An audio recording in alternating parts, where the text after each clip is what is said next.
Okay. Yan, luto na po yan.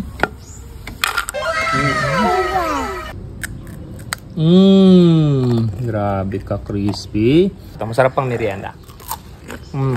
Very simple idea na pang merienda para sa pamilya. Hey, what's that? Inuli nga ubi ka. Aba. So in English, it's chips. Yes. Okay. Cassava chips.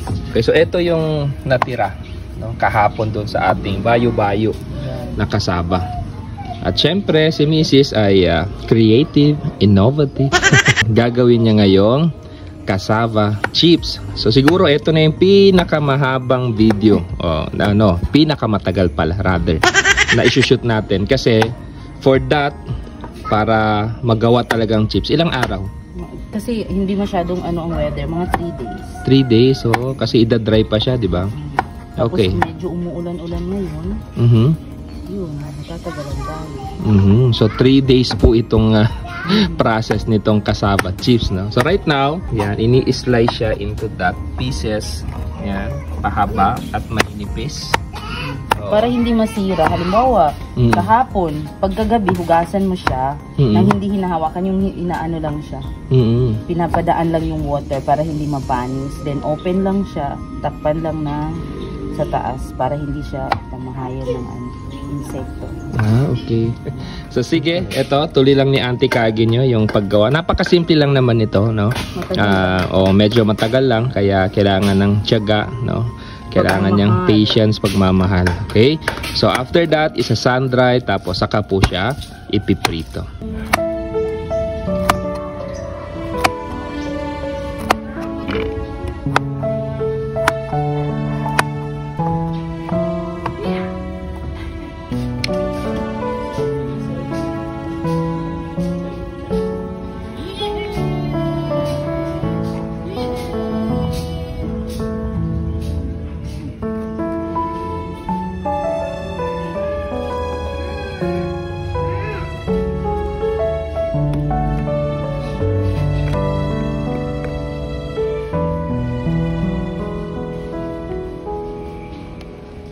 Okay, so ayan na po dahil tapos na po siyang i-slice.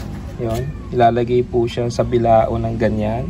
Ito medyo makuti yung proseso kasi dapat isa-isa. Kailangan ng tiyaga. Kasi hindi pwedeng magdikit-dikit yan, or else dikit-dikit din yung chips mo. Hindi siya magiging crispy, actually. Yun. So ito, no, ganyan, no. So, ito ay really prepared with love. Yeah. Soon available in the market. Yeah. Benta na naman. Actually, available na siya sa market. Pero hindi ganitong pagkakagawa.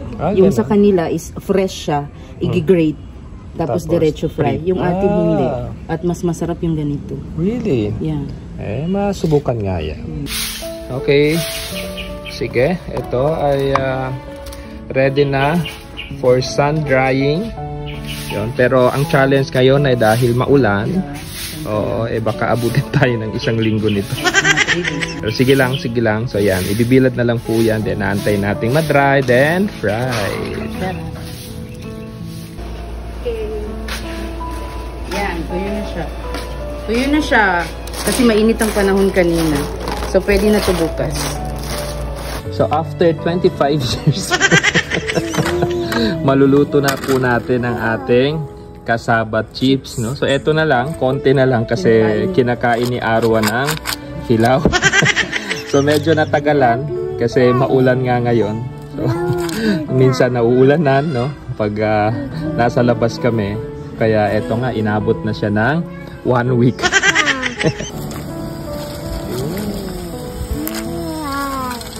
Prito lang po ng ganyan. Tapos hihintayin mag-color. Hindi siya mag-angat siya. Para siyang palitaw. Okay. At syempre crackers. Pero mag-change pa ang kulay. Okay, so siguro magiging golden brown. Hindi din mga Hindi din. light brown. Light Kasi pag brown. golden na, maano na siya. Medyo lasang sunog na siya. Okay. So, yan. Mag-golden lang siya. Yun, no? Okay, so actually, mabilis lang. No? After few seconds, yan. kailangan na rin siyang tanggalin, ano, para hindi masunog. Sige, lagay ng sugar. Ilagay sa mantika at mekos-mekos. Tutunawin lang yan. Ang tawag dyan ay caramelized. Tama ba yan? Okay, so pag tunaw na, lagay na yung pinritong kasaba. Yan, no? So dumidikit na yung sugar doon sa kasaba. Konti lang nilagay kong sugar kasi matanda man ang kakain.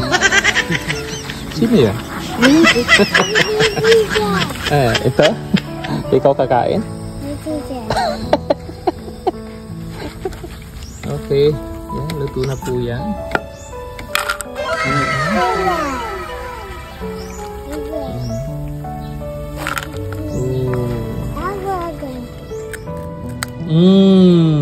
Grabe ka, crispy. Sarap? Sarap? Sipa. Sipa.